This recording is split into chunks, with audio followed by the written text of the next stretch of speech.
You know what I'm saying? Yeah, for real. Because that's where you're going to be at in the welfare line. You keep shitting on the people, giving them the fake fights, talking about that we didn't charge $57. Listen, we're going to give you the best fights, and we're going to get all the people in there. You know what I'm saying? Because that's what we do. And we pay the fighters. Here you go. Bill Haney continues to, I guess, send shots at Ryan Garcia. In a brand new tweet, Bill Haney says, Ryan Garcia, faith is power, but it shouldn't be a shield from the truth.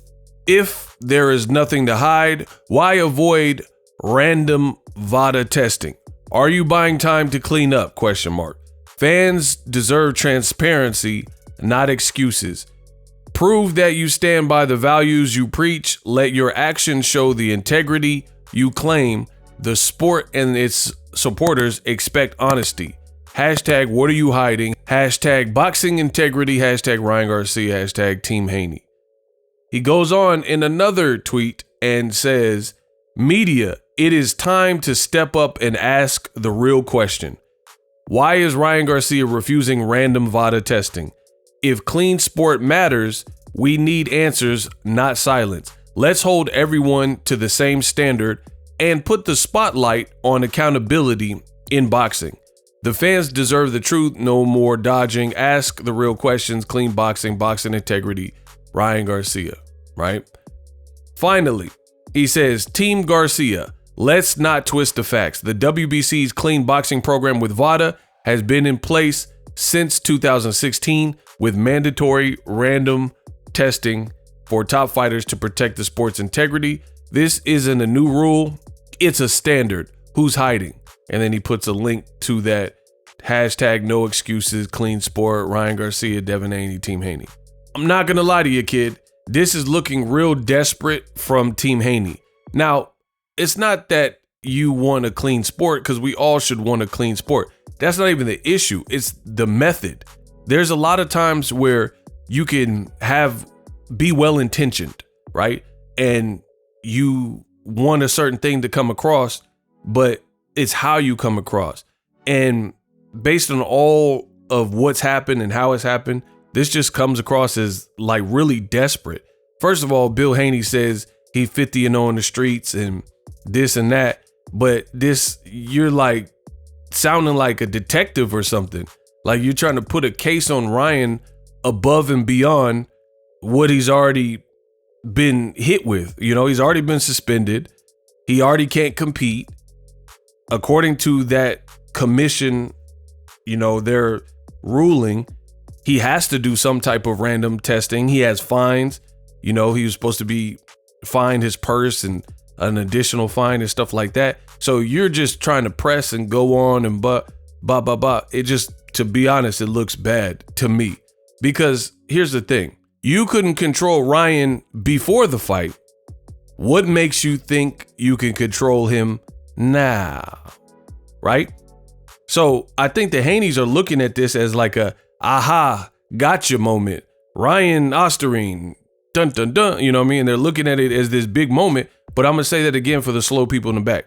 You couldn't control Ryan Garcia before the fight, meaning when he was doing the pressers and he was on Twitter, he was acting crazy. And I told everybody who would listen on the channel that he was effectively unselling the fight, because he was making me, for one, not really even care about the fight because he was treating it like a joke. So you couldn't control that. You couldn't calm him down like, yo, we signed this deal with no minimums. We need this pay-per-view to go off and be a success, right? So you doing all this other extra stuff, people are doubting the fight, doubting that you're going to show up. And the Haneys couldn't stop him. No one could stop him. He still kept doing it literally clear until fight. Even the day before the fight, he's hopping on the scale and he's acting like he's feigning drinking alcohol and acting weird and shadow boxing. He was doing all that stuff in the buildup. So again, my question is this: what do you think you're going to do here by, I guess, trying to pressure him into doing what you say with Vada and stuff like that? It just doesn't seem likely. So the fact that it's falling on deaf ears and you're not getting the result you want, on top of anything else, you're suing him, and it's just acting like you're a police officer or something. It just seemed weird. for someone who claims to be like, you know, in the streets still. And here's the thing is like, if Ego do a move, like I need it to hit, like I'm strategic with mine. So I'm not going to do a million tweets and then not get the result I want. Like if I tweeted to get a reaction or whatever, then best believe I'm gonna get that reaction or whatever I want. You keep putting like the other thing that's bad about this is Bill Haney is trying so much to save his son's like brand and rep right now that he keeps, it's like a broken record. You're saying the same thing. Man, you dirty. Sign up for Vada. And then Ryan's like, I'm not listening to you. F you.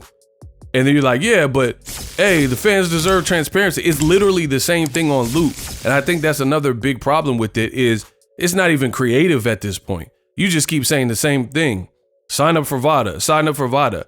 Ryan has already told you he doesn't really trust Conti, who has, you know, early dealings with Vada and Margaret Goodman and stuff like that. And you keep saying Vada and it's getting nowhere. So this, I don't see how this helps Devin Haney.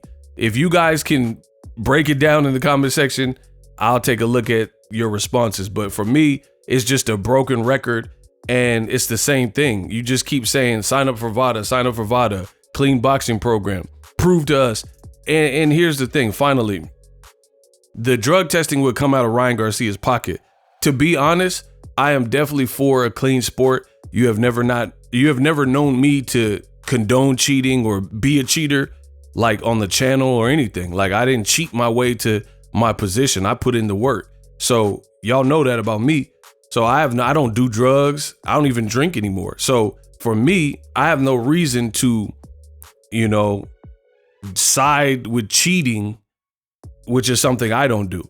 However, you can't really expect Ryan Garcia to be suspended, can't compete, and then he got to pay for testing and also inconvenience his life by being ready at any given moment that Vada decides to show up and give whatever blood and urine samples at his own cost, when no matter what the results are, even if they're all clean, he still can't fight. So this is just a cockamamie game plan to kind of pressure Ryan Garcia, and I don't really understand the vision. For me, it just doesn't make sense. There's nothing about it that makes sense. You just keep saying the same thing. Sign up for Vada. And he's like, no, I'm not listening to you. Yeah, but sign up for Vada. Like, we're just going in circles. So for me, this whole scenario looks bad. This whole scenario looks dumb. And I'm not really understanding it. I don't understand what you're hoping to achieve. And you've already put out 20 plus tweets. It's looking real obsessive. You put out 1 million tweets to Ryan Garcia telling him what to do. He's not listening. And you just keep reiterating the same thing. And I guess hoping that this is going to make Devin look better. But it actually aids in what people have already said about, hey, man, Devin, you're not taking this Ryan fight in April 20th the right way. You keep crying. You know, it just looks like you keep doing more of the same, complaining, crying, lawsuits, tweeting, you know. To each his own, though. To each his own.